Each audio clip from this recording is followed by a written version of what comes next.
It's insane how many people still screw up their shoulder warm-ups. So if you're somebody who is dealing with shoulder pain despite doing a thorough shoulder warm-up, or you're not seeing any changes in your mobility, follow this framework and I bet you it'll help you out. So what I'm gonna do is I'm gonna show you guys what I do here when I'm training in my garage. Here in my garage, knowledge.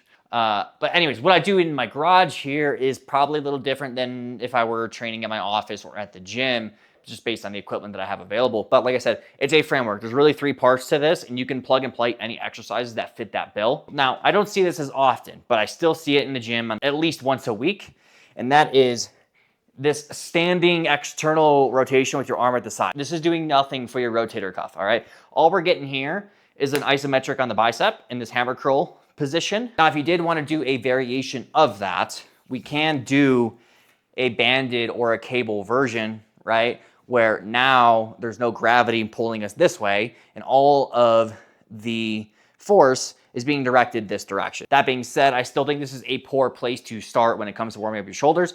It's fine if you want to throw it in right at the end, but there's a lot better things we can do early on to get ourselves prepped for getting the arms overhead or any sort of pushing movement. 3 parts to this, and we can really plug and play anything that fits the bill for each of these sections. I like to start with the spine and rib cage, right? If we don't have any thoracic extension, thoracic flexion, movement through the rib cage. Anything we do elsewhere out at towards the shoulder, kind of playing at like 50%, 60%. First thing we're gonna do is we're gonna warm up our spine, get the spine moving.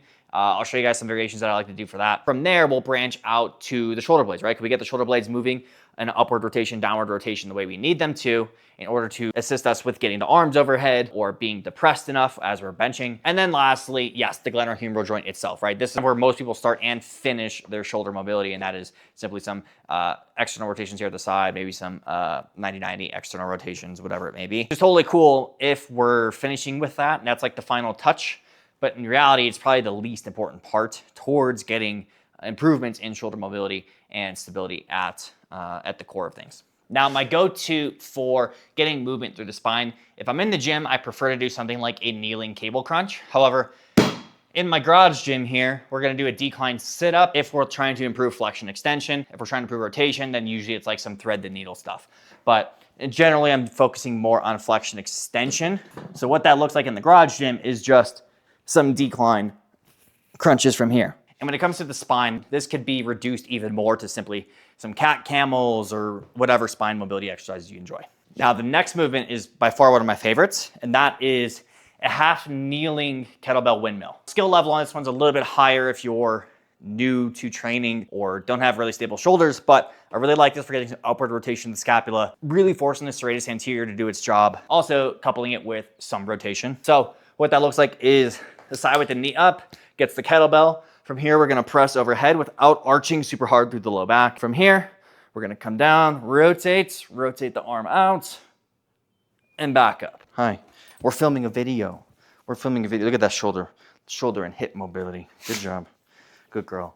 Now, the last part is the glenohumeral joint itself, right? And this can be whatever you want to do that gets some rotation through your shoulder joint. I think most people underload this. So typically when I am doing anything glenohumeral joint rotation related, I like to load it up pretty heavy. Now that we've gotten the spine and the shoulder blades moving, this is typically where I go to the more traditional shoulder mobility warm-up type stuff. Now, a lot of times people just spam some really light sets of 15 to 20 banded work. I like to use this time to really get some good adaptations in the rotational capacity of my shoulder. So I will do something like a dumbbell seated external rotation, but I'll load it up for a very heavy set of like 6 to 8 or 8 to 10, training to failure. Big mistake people make when doing a lot of external rotational stuff, especially at like that 90-90 position, is they let this shoulder blade kind of tip forward.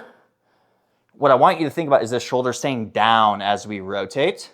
So all the rotation comes from the shoulder joint itself, and we're not just creating space by the shoulder blade rounding up over the top of our shoulder. So that's my 3-part framework to warming up your shoulders. If you have any questions at all, leave a comment down below. Do free discovery calls from virtual assessments. If you're dealing with shoulder pain and you want to chat, there's a link down below for that. Otherwise, I will see you in the next video.